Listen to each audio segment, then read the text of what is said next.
fear all too well. They are anxiously waiting for news on 12 family members, now among 150 Christians said to have been taken by ISIS on Tuesday.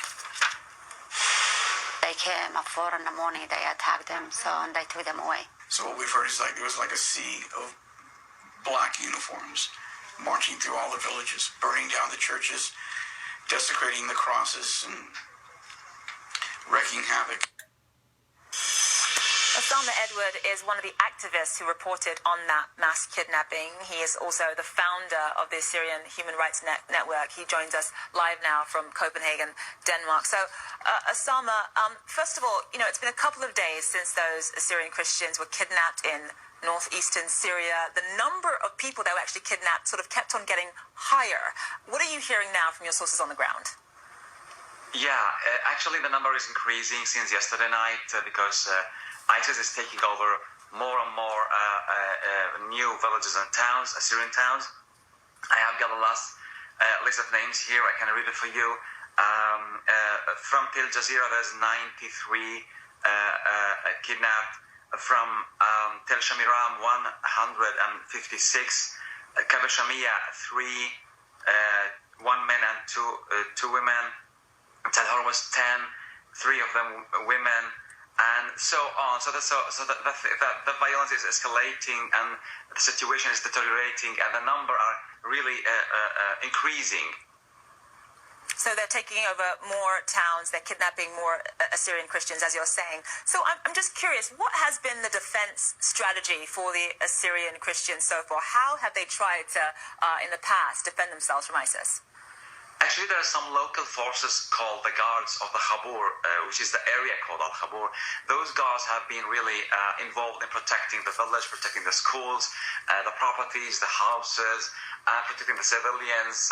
So that was mainly their job. But when they were attacked by ISIS, suddenly they just didn't know how to face it because they're not experienced, they're not trained, they're not actually a militia member. They were just doing their job as a police, we can say, kind of local police guarding the cities and guarding the population. Sorry.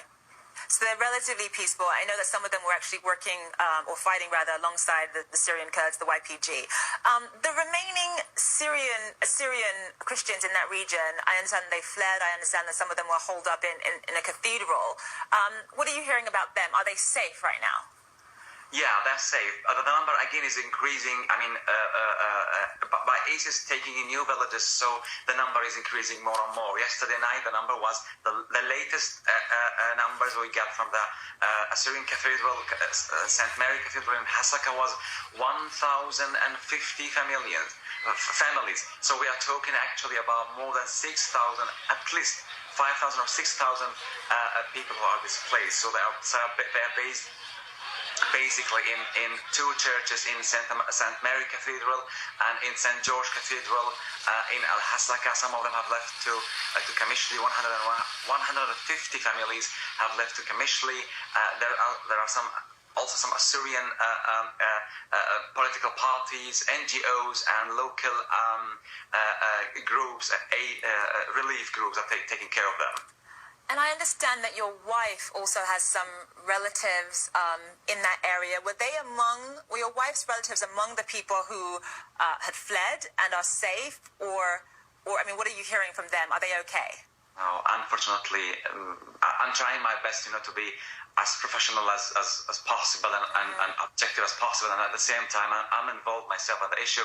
So my wife belongs to this city which is called Tel Shamiram, and I myself belong to the city which is called Tel Tamer. Both of them are really facing bad times now. Yesterday night we have been told that the ISIS forces were using some